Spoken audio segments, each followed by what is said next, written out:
간병이 필요한 가족이 생기면 그 순간부터 일상의 무게는 완전히 달라집니다. 간병을 할 가족이 한 사람이 아니어서 번갈아 돌볼 수 있다면 모르겠지만 보통 가족 중 한 사람이 24시간 간병을 도맡고 있는 경우가 전부라고 해도 과언이 아닐 것입니다. 특히 소위 독박간병이라 불리는 상황의 대부분은 그 상황이 언제 끝날지 모른다는 것이 가장 큰 문제입니다. 그래서 이를 두고 흔히 간병지옥이라고 표현할 만큼 누군가에게는 굉장히 위급한 상황일 수 있습니다.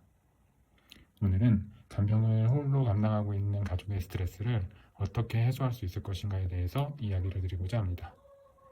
우선 간병의 대상이 누구보다 사랑하는 부모님이나 배우자일지라도 간병 기간이 길어지면 24시간 그 가족만 돌보는 것은 현실적으로 불가능합니다. 불가능한 일을 책임감과 의지 하나만으로 억지로 해내고 있기 때문에 문제가 발생하게 됩니다. 간병을 장기간 하다 보면 높은 확률로 크고 작은 병이 생기고 우울증을 겪게 됩니다. 독박간병의 문제는 독박 육아를 생각하시면 쉽게 이해가 가실 텐데요. 독박 육아에서 가장 많이 호소하시는 얘기는 24시간 붙어서 아이를 돌보는 데 들어가는 그 체력보다도 그냥 24시간 계속 아이에게 붙어 있어야 한다는 그 자체가 우울감이나 고립감을 느끼게 한다고들 많이 말씀하십니다.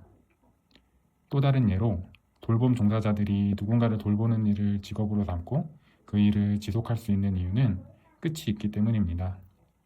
업무의 시작과 끝, 다른 사람과의 교대, 이것이 가능하기 때문에 지속할 수 있는 것이거든요.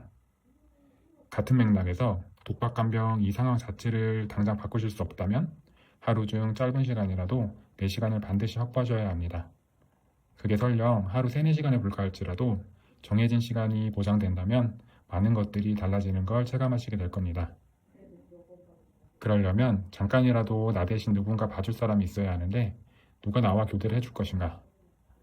가족 간 교대가 가능하다면 좋겠지만 대부분 그럴 수 없으시기 때문에 장기 요양 등급을 신청하고 방문 요양 서비스를 받는 것부터 시작해보세요.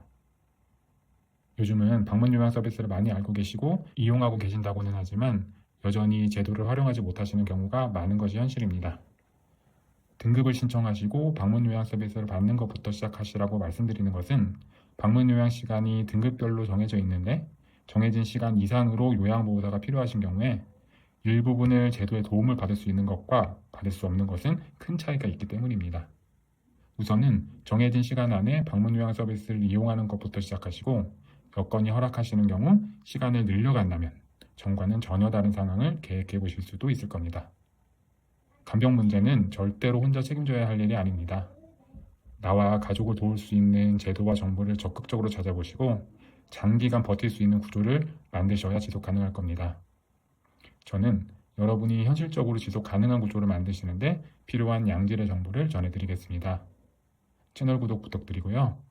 요양이나 간병에 궁금하신 것이 있으시면 아래 고정 댓글을 클릭해주세요.